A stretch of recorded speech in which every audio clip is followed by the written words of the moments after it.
오늘은 거룩한 주일입니다. 묵도하심으로 주님 앞에 예배 드리겠습니다.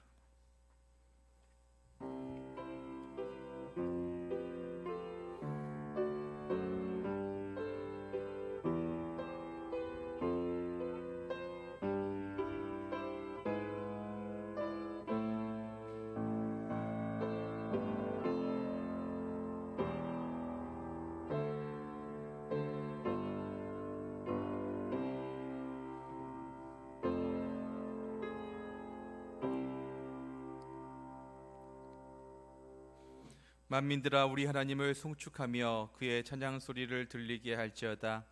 그는 우리 영혼을 살려두시고 우리의 실족함을 허락하지 아니하시는 주시로다. 하나님을 찬송하리로다. 그가 내 기도를 물리치지 아니하시고 그의 인자하심을 내게서 거두지도 아니하셨도다. 아멘. 거룩하신 하나님, 주님의 백성들이 마음과 정성을 다하여 예배하오니 우리의 예배를 받아 주옵소서. 크신 사랑으로 함께 하셔서 우리 마음을 온전하게 세워주시고 무한하신 은총을 내리셔서 두려움에 떨고 있는 성도들을 구원하여 주시옵소서. 걱정과 근심에 쌓인 채 방황하고 있는 자들에게는 성령의 가마를 주셔서 평안을 누리게 하시며 마귀의 유혹을 받고 실족하는 자들에게는 속히 끊을 수 있는 결단을 주시옵소서. 예배의 주관자가 되신 예수 그리스도 이름으로 기도드립니다. 아멘. 다 같이 일어나셔서 8장 찬송하겠습니다.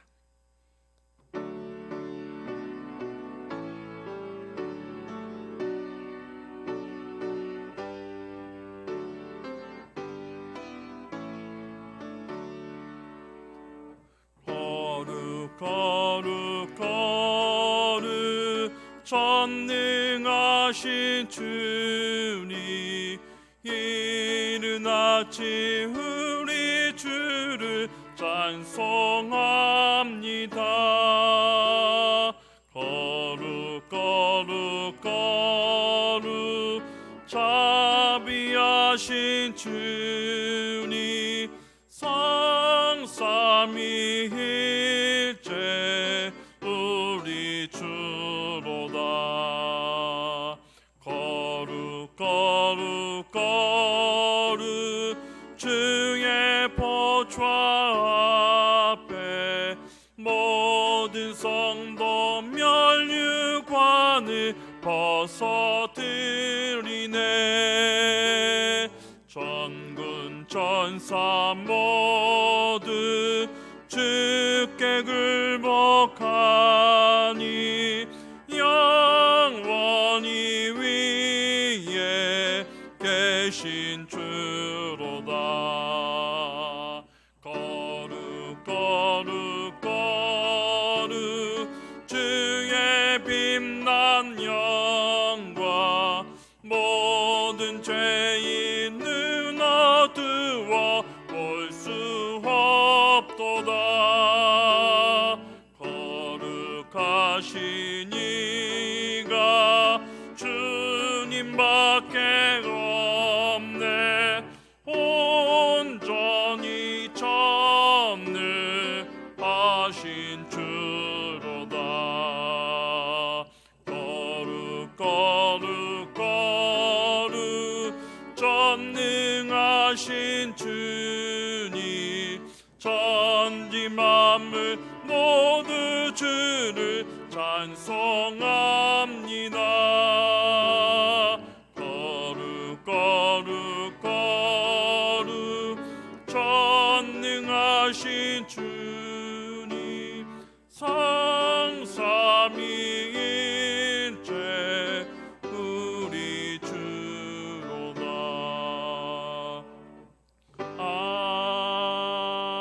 아멘. 사도신경으로 우리의 신앙을 주님 앞에 고백드리시겠습니다. 나는 전능하신 아버지 하나님, 천지의 창조주를 믿습니다. 나는 그의 유일하신 아들 우리 주 예수 그리스도를 믿습니다. 그는 성령으로 잉태되어 동정녀 마리아에게서 나시고 본디오 빌라도에게 고난을 받아 십자가에 못 박혀 죽으시고 장사된 지 사흘 만에 죽은 자 가운데서 다시 살아하셨으며 하늘에 오르셔 전능하신 아버지 하나님 우편에 앉아 계시다가 거기로부터 살아있는 자와 죽은 자를 심판하러 오십니다. 나는 성령을 믿으며 거룩한 공교회와 성도의 교제와 죄를 용서받는 것과 몸의 부활과 영생을 믿습니다. 아멘. 예배를 위해서 박윤규 장로님 기도 인도하시겠습니다.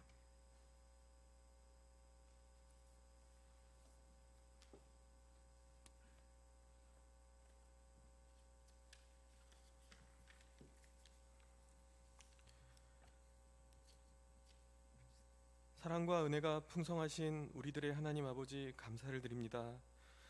찌는 듯한 더위와 많은 비를 뿌린 장마와 태풍들로 인해 우리를 괴롭혔던 지난 여름도 어느덧 지나가고 선선하고 화창한 날씨와 추수의 풍성함을 기대하게 하는 아름다운 가을을 맞이하게 하신 주님 은혜에 감사를 드립니다. 아직 코로나라는 전염병으로 인해 우리가 아버지 집에 나와서 같이 얼굴을 보며 예배를 드리지는 못하지만 이렇게 온라인 예배를 통해 주님께 나오게 하시고 함께 아버지께 기도와 찬양을 드리며 아버지의 말씀을 듣게 하여 주심도 감사드립니다. 주님, 비록 교회가 아닌 각자의 자리에서 예배를 드리지만 아버지를 사모하는 마음으로 이 자리에 모인 우리 성도 모두를 주님께서 한 사람 한 사람 만나주시고 아버지의 그 큰 사랑을 더욱 깨닫고 체험하는 귀한 시간이 되게 하여 주옵소서. 주님, 아직 우리 마음속에 우리를 힘들게 하는 많은 것들이 있습니다. 우리와 이웃의 목숨을 위협하는 전염병은 우리의 삶을 이전과는 너무나 다르게 바꿔놓고 있어 사람이 사람을 만나기가 두려워지며 함께 이기보다는 혼자 이도록 우리의 행동을 제약하고 있습니다. 코로나의 확산을 막기 위한 봉쇄들로 인해 경제적 어려움은 점점 늘고 있으며 그 끝이 쉽게 보이지가 않아 우리를 걱정스럽게 만듭니다. 소수 교회에서 발생한 문제들로 인해 하나님의 교회와 성도들을 향한 이유 없는 비난과 조롱이 그 어느 때보다 우리의 마음을 아프게 하고 지치게 합니다. 주님, 이러한 때일수록 우리를 걱정스럽게 하는 세상의 문제들이 아닌 전능하신 아버지 하나님만을 바라보고 아버지께로 돌아오는 우리 모두가 되게 하여 주옵소서. 모든 문제를 해결할 능력과 지혜가 있으신 아버지께 기도와 간구로 나아가며 말씀을 통해 아버지의 응답을 듣고 아버지께서 역사하시는 놀라운 일들을 체험하는 우리 성도들이 되기를 원합니다. 세상을 피하고 멀리하는 것이 아닌 아버지의 사랑으로 세상에서 빛과 소금의 역할을 다함으로 안 믿는 자들에게 주님 복음을 우리의 삶을 통해 전할 수 있는 우리 모두가 되게 하여 주옵소서. 우리 영동중앙교회를 사랑하시는 주님, 주님께서 김영훈 목사님을 이 교회에 세우심으로 인하여 교회에 새로운 활기가 넘치고 주님께서 맡기신 사역들을 지속하여 감당하게 하시니 감사를 드립니다. 비록 비대면 예배와 같이 우리가 경험하지 못한 어려운 시기를 지나고 있지만 주님께서 목사님과 교역자 그리고 우리 성도들에게 힘과 능력을 더하여 주시고 또한 새로운 지혜를 주셔서 이 기간 동안 더욱 믿음이 성장하고 부흥하는 우리 교회가 되게 하여 주옵소서. 특히 근본 계획하고 있는 90일 성경 통독에 더 많은 성도들이 결심하고 동참함으로 아버지의 말씀에 더욱 귀 기울이는 우리 모두가 되게 하여 주옵소서. 이 시간 담임 목사님께서 아버지의 말씀을 두고 단위에 서실 때에 목사님께 영력을 갑절로 부어주시고 그 입술에 힘을 더하여 주셔서 목사님을 통하여 아버지의 뜻이 온전히 전달되어지는 귀한 시간이 되게 하여 주옵시고 듣는 우리 성도들의 마음밭이 옥토와 같아서 말씀의 씨앗이 심겨 복음의 열매를 풍성히 맺는 우리 모두가 되게 하여 주옵소서. 찬양으로 영광 돌려드린 찬양대원의 찬양을 주님 기뻐 받아 주시옵고 그 입술에 늘 찬양이 넘치게 하여 주옵소서. 주님, 이 시간 환난과 질고 중에 있는 성도들을 주님 특별히 기억하여 주시고 붙들어 주옵소서. 육신의 고통은 치유의 하나님께서 주님의 손으로 어루만져 주셔서 씻은 듯 낫게 하여 주옵시고 우리를 괴롭히는 환난들은 능히 이길 힘과 피할 길을 열어주셔서 속히 기쁨의 자리로 나올 수 있도록 주님 함께하여 주옵소서. 우리의 예배를 주님께서 기뻐 받아주실 줄 믿사오며 우리를 사랑하시는 예수님 이름으로 기도드렸습니다. 아멘.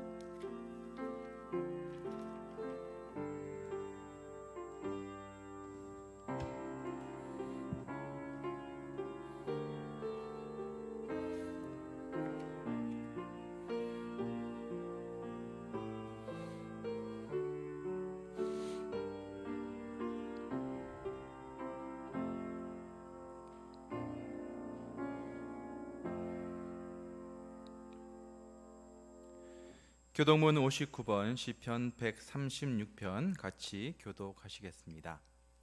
여호와께 감사하라. 그는 선하시며 그 인자하심이 영원함이로다.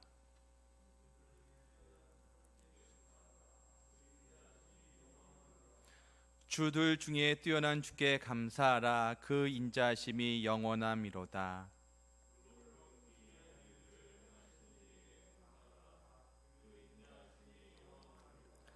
지혜로 하늘을 지으신 이에게 감사하라. 그 인자하심이 영원함이로다.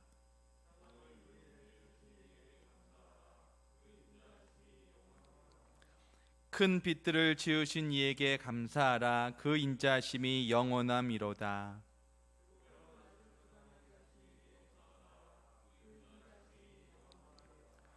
달과 별들로 밤을 주관하게 하신 이에게 감사하라. 그 인자하심이 영원함이로다.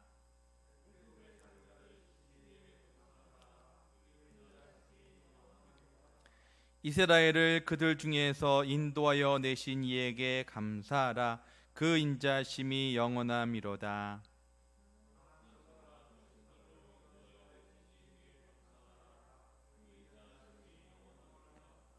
아멘. 찬송가 518장 찬송하겠습니다.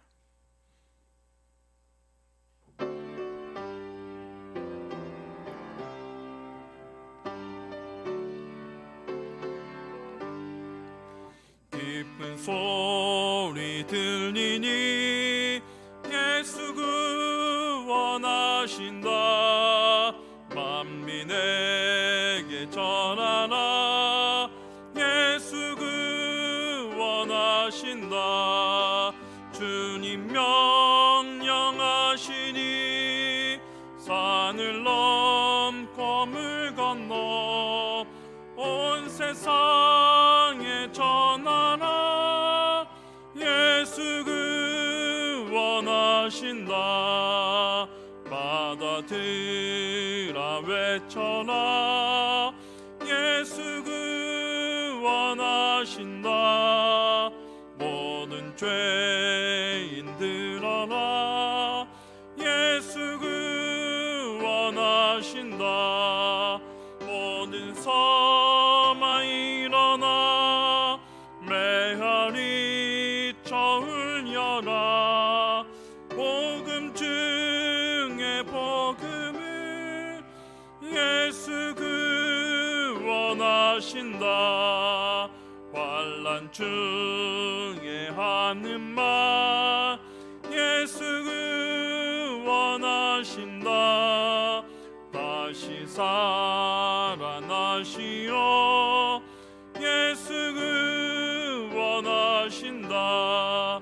지은 죄로 인하여 슬픈 마음이 있어도 숨질 때에 내 할 말 예수 구원하신다. 바람들아 외쳐라. 예수 구원하신다. 기뻐하라 나라들 예수 구원하신다. 구원하는 복음을 산과 들에 전하라. 우리들의 승전가 예수 구원하신다. 하나님 말씀은 창세기 48장 15절부터 16절까지의 말씀입니다. 구약성경 77페이지입니다. 봉독하겠습니다. 그가 요셉을 위하여 축복하여 이르되 내 조부 아브라함과 아버지 이삭이 섬기던 하나님, 나의 출생으로부터 지금까지 나를 기르신 하나님, 나를 모든 환난에서 건지신 여호와의 사자께서 이 아이들에게 복을 주시오며 이들로 내 이름과 내 조상 아브라함과 이삭의 이름으로 칭하게 하시오며 이들이 세상에서 번식되게 하시기를 원하나이다. 아멘. 이다윗 솔리스트 나오셔서 주의 은혜라 찬양하시겠습니다.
아멘. 은혜로운 찬양 감사드립니다. 솔리스트들이 찬양을 하는데 마스크를 쓰고 찬양을 합니다. 그래서 저는 솔리스트들이 찬양할 때마다 뒤에서 기도합니다. 큰일 나지 말아야 될 텐데 얼마나 힘들지 모르겠습니다. 근데 요즘 같을 때 솔리스트들의 찬양이 저를 비롯해서 예배에 참석하시는 또 온라인으로 예배 들으신 분들한테 얼마나 큰 힘이 되는지 모릅니다. 주일 아침 그리고 온라인으로 예배에 참석하시는 모든 분들 가운데 하나님의 은혜와 평강이 함께 하시기를 주님의 이름으로 축복합니다. 자신을 누군가에게 소개할 때 여러분은 어떻게 소개하십니까? 직업으로 소개할 수도 있고요. 아니면 누구의 아들로, 누구의 아버지로 소개할 수도 있습니다. 누군가가 저에 대해서 물어본다면 아마 저는 이렇게 대답할 겁니다. 영동중앙교회를 담임하고 있습니다. 그리고 김영선 원로장로님의 둘째 아들이고요.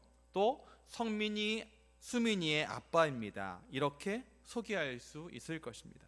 그런데 오늘 본문에도 하나님을 소개하는 문구가 나옵니다.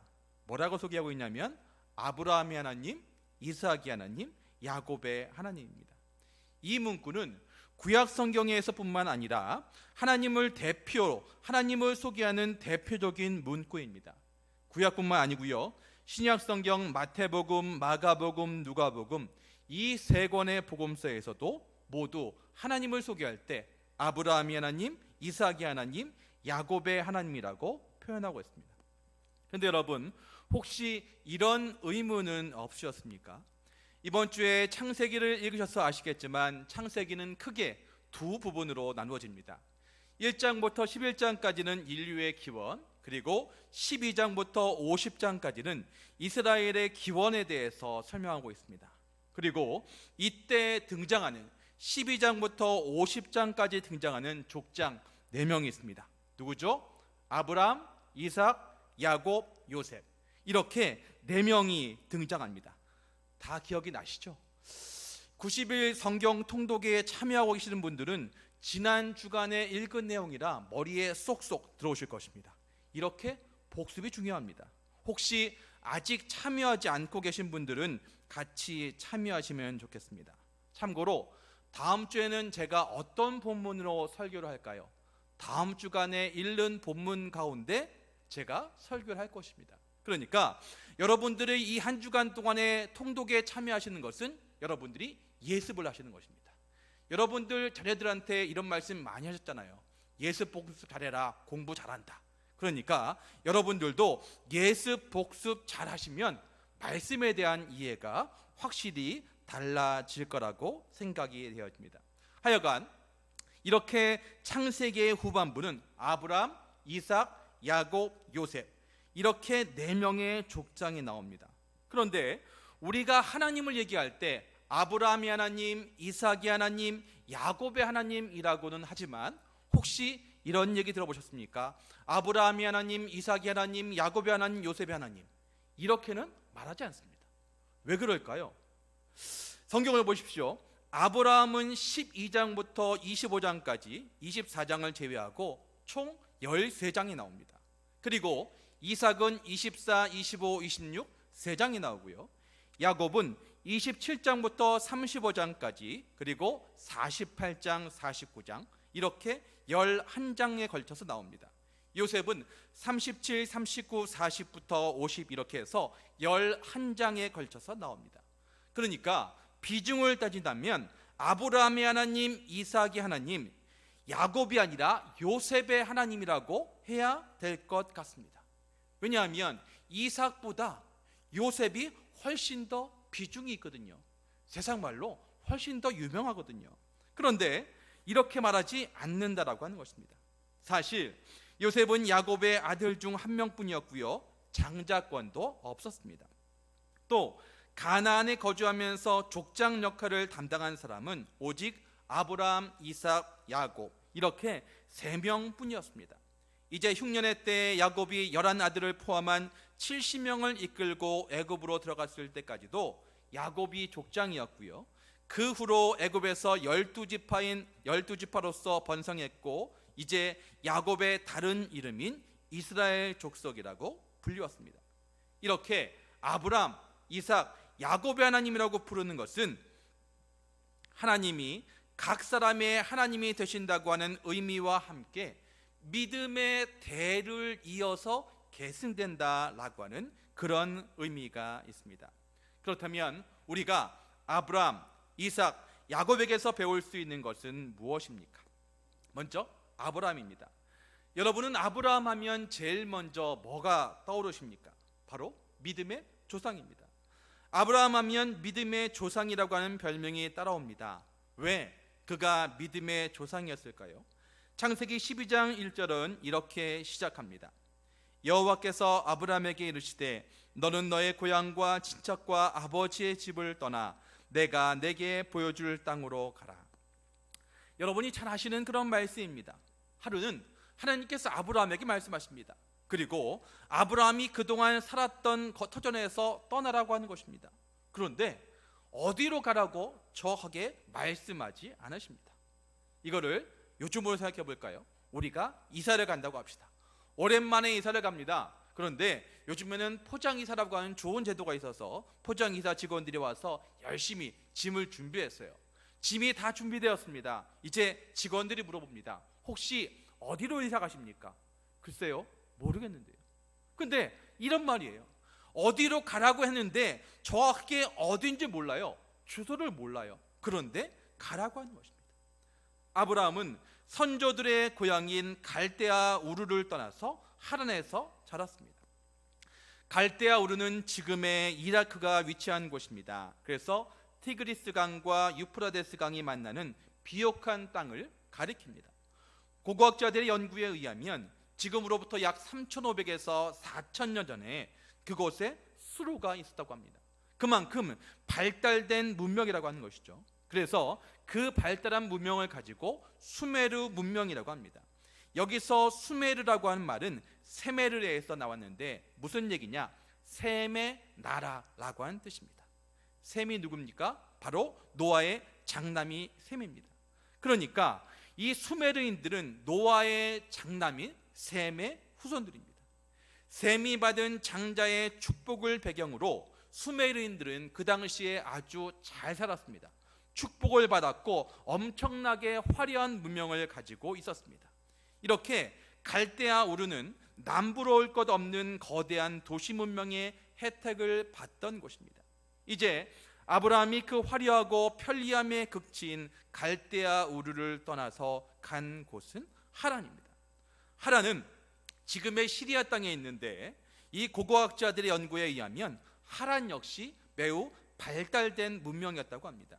그래서 일설에 의하면 하란은 에불라 문명의 중심지였습니다. 그래서 고고학 조사 결과 수많은 고고학적 자료들이 하란에서 발견되었는데 이 문명을 세웠던 나라 이름이 에불라였습니다.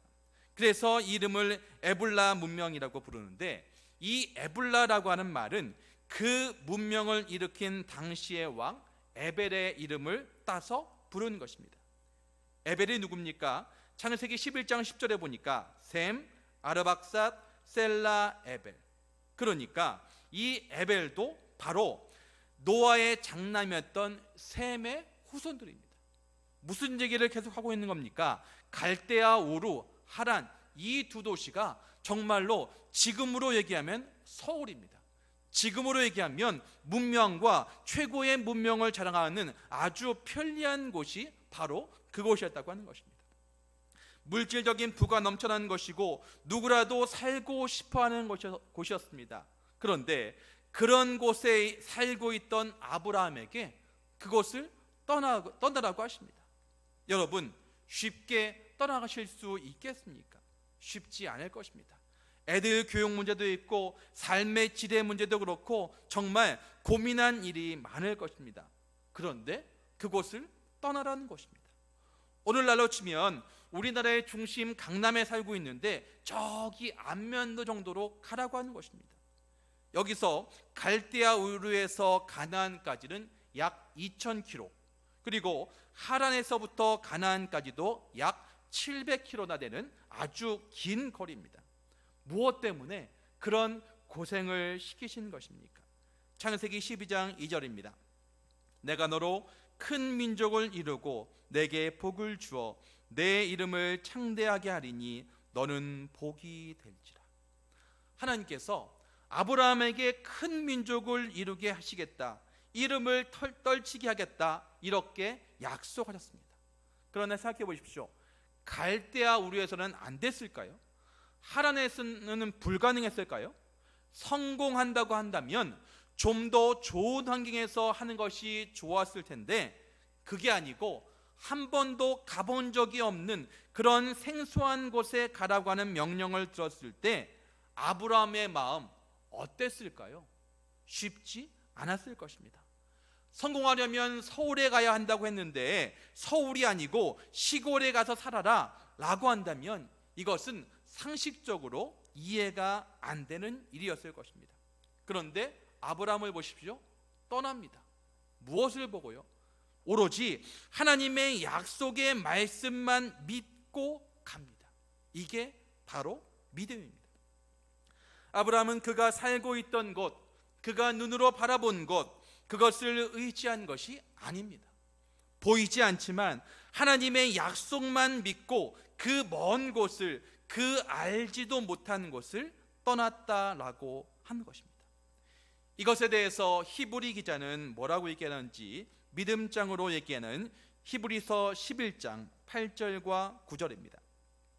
믿음으로 아브라함은 부르심을 받았을 때 순종하여 장래 유업으로 받을 땅에 나아갈새 갈 바를 알지 못하고 나아갔으며 믿음으로 그가 이방의 땅에 있는 것 같이 약속의 땅에 거류하여 동일한 약속을 유업으로 함께 받은 이삭 및 야곱과 더불어 장막에 거하였으니 이것이 바로 믿음이었다고 얘기하고 있습니다. 그렇습니다. 이게 바로 믿음입니다.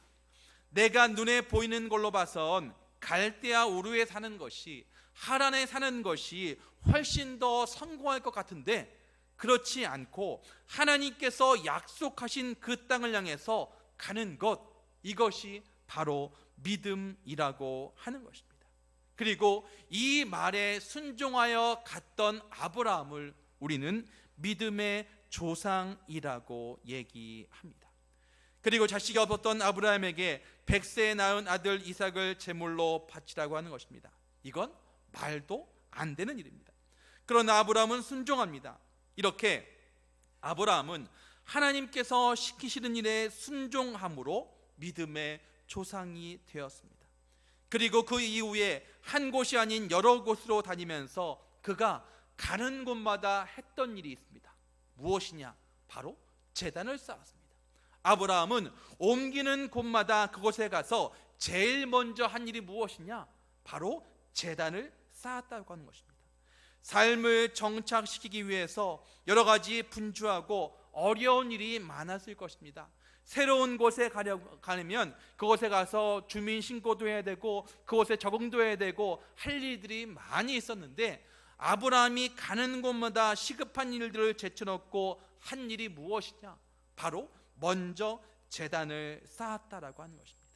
이것이 바로 아브라함을 믿음의 조상이라고 일컬을 수 있었던 것입니다. 그 다음으로 아브라함의 아들 이삭입니다. 아브라함과 이삭, 야곱, 이 사람의 생애를 보면 이삭의 생애는 딱히 별로 중요한 것이 많이 없습니다. 그리고 그 중요성에 맞게 창세기에서도 딱 3장만 이삭에 대해서 언급하고 있습니다. 그런데 이삭의 하나님이라고 하신 이유는 뭘까요? 이번 주에 창세기랑 출애굽기까지 읽으셨으니까 제가 문제를 하나 낼게요. 아브람, 이삭, 야곱, 요셉 중에서 누가 제일 장수했게요? 네, 분위기상 이삭이죠. 이 정도면 눈치로도 알 수 있습니다. 근데 보세요. 아브라함이 175세, 이삭이 180세, 야곱이 147세, 요셉은 110세를 살았습니다. 그러니까 이삭이 제일 오래 살았습니다. 이렇게 제일 오래 살았던 이삭이지만 여러분은 이삭 하면 제일 먼저 뭐가 떠오르십니까? 모리아 산이 아니겠습니까? 모리아 산이 어디입니까? 100세에 얻은 금쪽 같은 아들 이삭을 하나님 앞에 제물로 바치기로 한 산, 그 산이 바로 모리아 산입니다.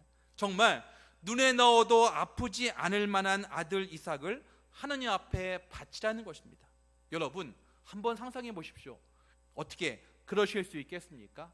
아들이 하나가 아니고 아들이 둘, 셋 있다고 하면 한 명 바쳐라 라고 하면 정말 그렇게 쉽게 바치실 수 있겠습니까? 쉬운 일이 아닌 것입니다. 제사를 드리러 가면 제물이 있어야 한다는 것 이삭이 몰랐을까요?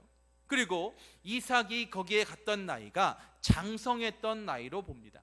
그러니까 정말 자신이 원하지 않으면 아브라함 나이 들어있는 아버지 정도는 얼마든지 물리칠 수 있는 나이가 이삭의 나이였습니다. 그럼에도 불구하고 이삭은 순종합니다. 제물이 되어야 된다는 그 사실 앞에 이삭은 순종합니다.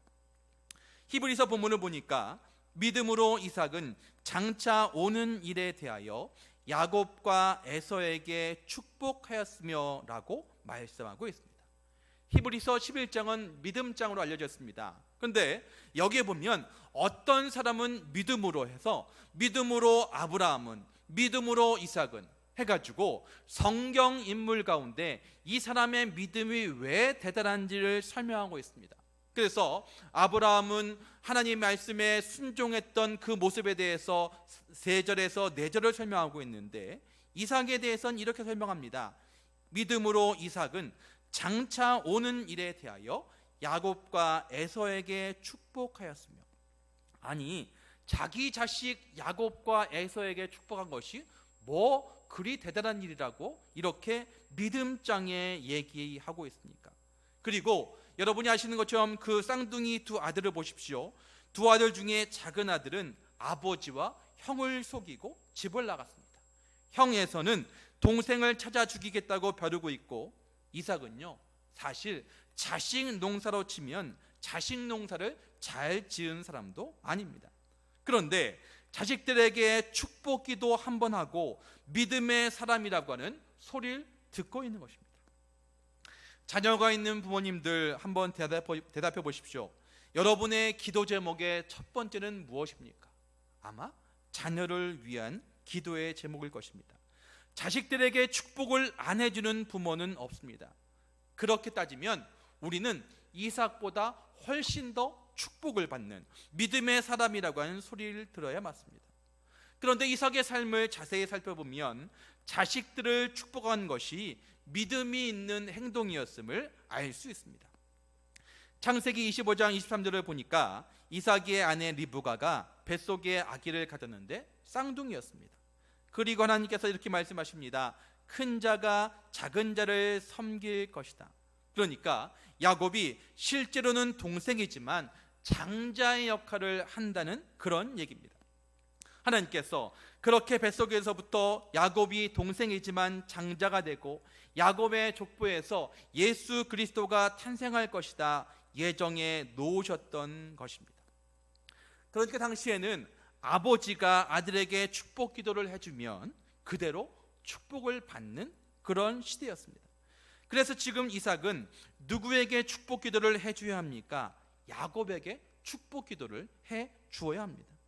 야곱이 동생이었지만 영적인 장자이기 때문에 그렇습니다. 그런데 이삭의 생각은 조금 달랐습니다.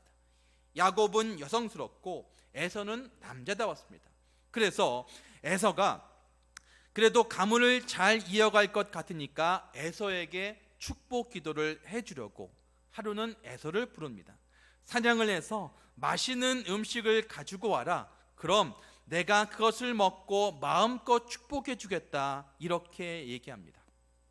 어떤 분은 그러시더라고요. 이삭이 에서를 축복한 이유는 단 한 가지라고, 고기 반찬 때문이라고. 고기를 그렇게 좋아했네요. 그래서 이 고기 반찬 때문에 어쨌건 이제 에서를 축복하게 됩니다. 축복하려고 합니다. 하여간 이삭은 하나님의 뜻과는 반대로 에서에게 축복을 해 주려고 했던 것입니다. 하나님의 뜻을 거스르려고 했던 것이죠. 사람들은 이렇게 자기 경험, 자기 느낌, 자기 감각에 의지해서 무엇인가 결정하려고 합니다. 하나님의 뜻은 전혀 고려하지 않는 것입니다. 오늘 이삭처럼 말입니다. 그런데 그만 동생 야곱이 형 에서로 변장하고 들어와서 형인 것처럼 속여서 아버지로부터 축복 기도를 받고 복을 가로챘습니다. 창세기 27장 33절입니다. 이삭이 심히 크게 떨며 이르되 그러면 사냥한 고기를 내게 가져온 자가 누구냐? 내가 오기 전에 내가 다 먹고 그를 위하여 축복하였은즉 그가 반드시 복을 받을 것이니라. 이 본문에 보니까 이삭이 이 사실을 보고 이삭이 심히 크게 떨었다라고 얘기하고 있습니다. 왜 떨었을까요? 1번, 야곱이 아버지를 속여서 너무 분해서. 2번, 나중에 에서가 알면 집안이 시끄러워질 것 같아서. 이 구절에 대해서 아더 핑크라고 하는 신학자는 이렇게 해석합니다. 형의 축복을 가로챈 야곱이 얄미워서 분한 마음에 떤 것이 아니라 자신의 의도와는 반대로 하나님께서 계획하시고 말씀하신 대로 되었음을 알고 두려워하여 떤 것입니다 라고 말합니다. 지금까지는 내 생각대로, 내 의지대로, 내 판단대로 결정하고 살았습니다. 그런데 하나님께서 그런 의지를 꺾으셨습니다. 결국에는 야곱이 축복 기도를 받도록 만드셨구나 라고 생각하니까 그 하나님이 너무 두려웠던 것입니다. 아, 하나님이 말씀하시면 그대로 되는 것이구나, 나의 의지, 나의 경험, 이것은 의미 없구나 라는 것을 깨달은 것이죠. 이제 히브리서 11장 20절은 이렇게 얘기합니다. 믿음으로 이삭은 장차 있을 일에 대하여 야곱과 에서에게 축복하였으며. 여기서 장차 있을 일은 무슨 일입니까? 야곱이 영적 장자가 되고 야곱의 후손을 통해서 이스라엘 나라가 생겨나고 그 나라에서 예수 그리스도가 태어날 그 일을 말하는 것입니다. 그래서 이삭은 결국에 자신의 의지를 꺾고 야곱부터 축복을 해 주었습니다. 그리고 나머지 에서에게 축복을 해 주신 것입니다. 보통의 성경은 자녀들의 이름을 기록할 때 장자부터 얘기합니다. 그런데 오늘 본문을 보면 야곱과 에서라고 기록하고 있습니다. 그러니까 야곱이 영적으로는 형님이라고 하는 말을 하고 있는 것이죠. 그러므로 하나님께서 원하시는 방법대로 사는 것이 바로 믿음이 있는 삶인 것입니다. 이것이 이삭의 믿음입니다. 내 뜻을 버리고 하나님의 뜻에 완전히 100% 순종하는 것, 이것이 바로 칭찬받는 이삭의 믿음이었습니다. 창세기의 4대 족장에게는 별명이 있습니다. 아브라함은 믿음의 조상, 야곱은 축복의 사람, 요셉은 꿈꾸는 사람, 그리고 이삭은 순종의 아들입니다. 마지막으로 이삭의 아들 야곱은 이스라엘 민족의 뿌리가 된 사람입니다. 야곱, 전까지는 이스라엘이란 말조차 없었습니다. 야곱에 와서야 비로소 이스라엘이라고 하는 민족이 형성된 것입니다. 이렇듯 인간의 못된 점만 골고루 가졌던 실패자 야곱이 어떻게 이스라엘의 역사가 되었습니까? 창세기 32장에 보면 야곱이 약복강에서 밤이 새도록 하나님의 천사에게 죽을 힘을 다하여 매달립니다. 창세기 32장 26절부터 28절입니다. 그가 이르되 날이 새려하니 나로 가게 하라. 야곱이 이르되 당신이 내게 축복하지 아니하면 가게 하지 아니하겠나이다.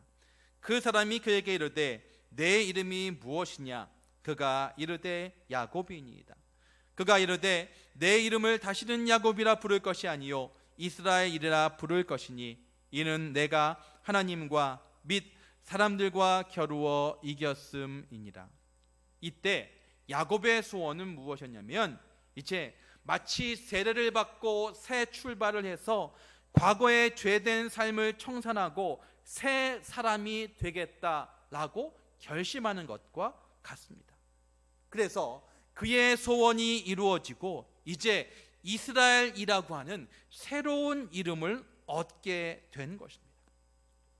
야곱, 그의 후손들에게 남긴 뿌리는 이제 그동안의 삶은 없이하고 이제 이스라엘이라고 하는 새로운 이름으로 그 이름에 걸맞게 살아갔다라고 하는 것입니다. 우리는 야곱과 같은 변화의 모습을 우리의 자녀들에게 보여줘야 합니다. 그리고 이 야곱의 바뀐 이름 이스라엘로부터 이제 이스라엘의 12지파가 생기게 되는 것입니다. 우리의 태도 하나하나가 자녀들에게 크게 영향을 미친다고 하는 사실을 우리는 결코 잊어서는 안 됩니다. 아브라함의 하나님, 이삭의 하나님, 야곱의 하나님, 왜 이렇게 부르시냐면 하나님께서 아브라함에게 약속을 주십니다. 하나님께서 아브라함에게 내가 너로 큰 민족을 이루어 주겠다, 그리고 젖과 꿀이 흐르는 땅 가나안 땅을 주겠다, 이렇게 약속하십니다. 근데 그 약속이 아브라함에게만 끝났습니까? 아닙니다. 창세기 26장 24절입니다. 그 밤에 여호와께서 그에게 나타나 이르시되 나는 내 아버지 아브라함의 하나님이니 두려워하지 말라. 내 종 아브라함을 위하여 내가 너와 함께 있어 내게 복을 주어 내 자손이 번성하게 하리라 하신지라. 이것은 하나님이 이삭에게 하신 말씀입니다. 또 창세기 28장 13절입니다. 또 본즉 여호와께서 그 위에 서서 이르시되 나는 여호와니 너의 조부 아브라함의 하나님이요 이삭의 하나님이라. 내가 누워있는 땅을 내가 너와 내 자손에게 주리니. 이것은 하나님이 야곱에게 하신 말씀입니다. 또 출애굽기 6장 8절입니다. 내가 아브라함과 이삭과 야곱에게 주기로 맹세한 땅으로 너희를 인도하고 그 땅을 너희에게 주어 기업을 삼게 하리라. 나는 여호와라 하셨다. 이것은 하나님이 이스라엘 백성에게 하신 말씀입니다. 무슨 얘기냐면 하나님께서 아브라함에게 주셨던 약속, 그것을 아브라함에게만 주신 것이 아니라 그 이삭, 야곱에게 주셨다라고 하는 것입니다. 그리고 여러분이 아시는 것처럼 이 역사에 따라서 이제 여호수아에서 이르면 약속의 땅인 가나안 땅에 들어가게 됩니다. 이 모든 일 가운데 우리가 무엇을 깨달을 수 있냐? 하나님의 약속은 다 이루어진다고 하는 것입니다. 아브라함에게 주셨던 내가 너로 큰 민족을 이루게 하고 복의 근원이 된다고 하는 그 약속을 그 때에만 주셨던 것이 아니라 그 아들 이삭에게도 야곱에게도 그리고 이 시대를 살고 있는 우리에게도 주셨다라고 하는 것입니다. 사랑하는 성도 여러분, 아브라함의 하나님, 이삭의 하나님, 야곱의 하나님이라고 하는 뜻은 무엇이냐? 바로 언약의 하나님이라고 하는 뜻입니다. 아브라함에게 주셨던 약속이 이삭에게 그리고 야곱에게 계승되었던 것처럼 이제 그 약속이 지금 시대를 살고 있는 우리에게도 그대로 주어졌다라고 하는 것입니다. 그런데 이 시제를 보십시오. 아브라함의 하나님이셨던, 이삭의 하나님이셨던, 야곱의 하나님이셨던 하나님이 아닙니다. 과거형이 아니에요. 아브라함의 하나님, 이삭의 하나님, 야곱의 하나님 다 현재형으로 얘기하고 있습니다. 그러니까 그 약속이 아브라함, 이삭, 야곱에게만 있었던 것이 아니라 현 시대를 살고 있는 우리에게도 지금까지도 역사하시는, 지금 우리 코로나를 통하여서 힘들게 살아가고 있는 우리에게도 약속하고 계시다고 하는 것입니다. 사랑하는 성도 여러분, 이것이 오늘 우리가 들어야 할 말씀의 포인트입니다. 아브라함에게 역사하셨고 이삭에게 역사하셨고 야곱에게 역사하셨던 그 하나님은 지금도 저와 여러분과 함께 하십니다. 그러므로 우리는 그 약속의 말씀을 기억하면서 이겨낼 수 있어야 합니다. 비대면으로 예배드리는 거 얼마나 힘드십니까? 저도 성도님들 안 계시는 최소의 촬영 인원만 모시고 예배 드리는 게 5주째입니다. 이런 상황 가운데서 우리가 과연 어떻게 해야겠냐고 하는 것이죠. 어떻게 해야지 우리의 믿음을 그대로 유지할 수 있겠냐고 하는 것입니다. 그런데 기억하십시오. 아브라함에게 약속하였던 내가 너로 큰 민족을 이루고 너를 통하여서 복을 받는 복의 근원이 되겠다고 하는 말씀이, 약속의 말씀이 그때만 있었던 것이 아니라 지금 우리에게도 이루어지고 이어지고 있다고 하는 사실입니다. 우리는 이 약속의 말씀을 붙들어야 됩니다. 그래서 지금도 역사하시는 현재의 하나님, 그 하나님을 보면서 우리도 날마다 주님 앞에 나아갈 수 있어야 하는 것입니다. 하나님은 아브라함에게만 은혜를 베푸신 하나님이 아니십니다. 이삭에게만 은혜를 베푸신 하나님, 야곱에게만 은혜를 베푸신 하나님이 아니라 지금 저와 여러분의 삶 가운데 지금도 여전히 역사하시는 그런 하나님이라고 하는 것입니다. 그것을 기억하시면서 그 하나님이 우리 선조들의 하나님뿐만 아니라 바로 나의 하나님이구나, 이것을 기억하시면서 그 말씀으로 힘을 내시는 저와 여러분이 되시기를 주님의 이름으로 축복합니다. 기도하겠습니다. 하나님 아버지, 은혜를 감사합니다. 아브라함의 하나님, 이삭의 하나님, 야곱의 하나님이 지금 우리의 삶 가운데도 역사하시고 동행하시고 인도하시고 지켜주시고 보호하시는 하나님이신 것을 우리가 믿습니다. 힘들 때마다, 마음이 연약해질 때마다, 언제 이것이 끝나냐고 지루해질 때마다 약속의 하나님, 지금까지 한 번도 그 약속을 변개치 않으신 그 하나님의 약속을 믿고 믿음으로 이겨내는 우리 모두 되게 하여 주시옵소서.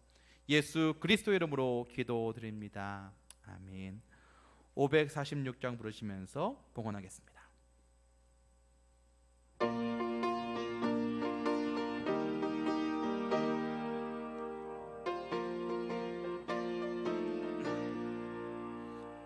주님 약속하신 말씀 위에서 영원토록 주를 찬송하리라. 소리 높여 주께 영광 돌리며 약속 믿고 굳게 서리라. 굳게 서리, 영원하신 말씀 위에 굳게 서리, 굳게 서리. 그 말씀 위에 굳게 서리라. 주님 약속하신 말씀 위에서 세상 염려 내게 엄습할 때에 용감하게 힘써 싸워 이기며 약속 믿고 굳게 서리라. 굳게 서리, 영원하신 말씀 위에 굳게 서리, 굳게 서리. 그 말씀 위에 굳게 서리라. 주님 약속하신 말씀 위에서 영원하신 주의 사랑이 믿고 성령으로 힘써 싸워 이기며 약속 믿고 굳게 서리라. 굳게 서리, 영원하신 말씀 위에 굳게 서리, 굳게 서리. 그 말씀 위에 굳게 서리라.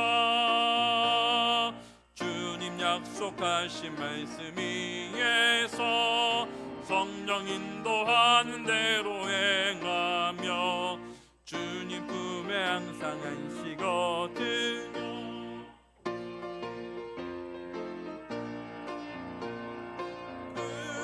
굳게 서리, 영원하신 말씀 위에 굳게 서리, 굳게 서리. 그 말씀 위에 굳게 서리라. 하나님 아버지, 은혜를 감사합니다. 거룩한 주일 주님 앞에 나올 때 정성껏 예물 드린 손길이 있습니다. 모든 것이 주님께로부터 왔음을 인정하기에 10의 1조를 드리고 갖가지 제목을 달리해서 감사 예물을 드립니다. 범사에 감사해서 또 생일에 감사해서 주님 앞에 예물을 드리오니 이 모든 감사의 예물을 받아주셔서 저들의 삶 가운데 감사의 제목이 넘쳐날 수 있도록 도와주셔서 또 성경헌금을 드립니다. 하나님, 또 주정헌금을 드립니다. 이 모든 예물 기뻐 받아 주시옵소서. 그리고 마음은 원이로되 여건이 여의치 못해서 드리지 못하는 분이 계시다면 그분의 여건까지도 아시오니 하나님께서 마음까지도 받아주셔서 물질로 인하여서 어려움 당하지 않도록 도와주시옵소서. 하나님, 특별히 코로나로 인하여서 사업장이 어려움을 당하고 있는 성도님들 계십니까? 하나님, 그 어려움을 아시오니 주님께서 찾아가 주셔서 위로하시며 주님의 놀라운 은혜로 말미암아 회복되어질 수 있도록 도와주시옵소서. 하나님, 지금도 병상에서 하나님의 특별한 도우심을 바라는 환우들을 위해서 기도합니다. 하나님께서 그들 가운데 찾아가 주셔서 만져주시며 주님의 놀라운 치료와 회복의 역사 있게 하여 주시옵소서. 그렇게 하실 하나님을 기대하며 이 모든 것 우리 주 예수 그리스도 이름으로 기도드립니다. 아멘. 교회 소식을 말씀드리겠습니다. 계속적으로 저희가 예배를 온라인 예배로 드립니다. 온라인 예배로 드린다고 해서 예배 생활에 소홀히 하지 마시고 온라인으로라도, 어떤 목사님이 그러시더라고요. 하나님은 원래 비대면이셨다고. 구약 시대는요, 하나님을 보면 죽었어요. 근데 이 시간에 우리가 온라인으로 예배드리지만 하나님은 어디나 계시니까, 그래서 우리가 온라인 예배, 새벽 기도하는 일, 그리고 또 성경 통독하는 일에도 많이 동참해 주셨으면 좋겠습니다. 40일 성경 통독이 진행 중입니다. 지금 제 카톡방에는 40일 아니죠, 90일이죠, 죄송합니다. 90일 성경 통독이 진행 중입니다. 그래서 제가 제 카톡방에 지금 43분이 참석하고 계십니다. 그래서 12월 26일까지 진행이 되는데 성경 읽기표가 로비에 있습니다. 제가 직접 가져다 드릴 수는 없고 필요하신 분들은 교회에서 가져가시면 좋겠습니다. 다음 주 수요일 날이 추석 명절이 시작됩니다. 그래서 추석 명절 가정 예배 순서지가 준비되어 있습니다. 원하시면 제가 카톡으로 이렇게 파일로도 보내드리겠습니다. 온라인 헌금하기 원하시는 분 계좌를 참고해 주시기 바랍니다. 다 같이 일어나셔서 송영 1장 찬송하겠습니다.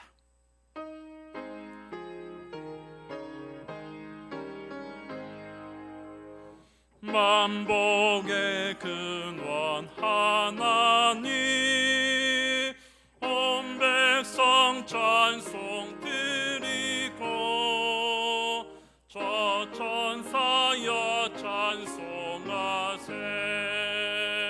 찬송 성부 성자 성령.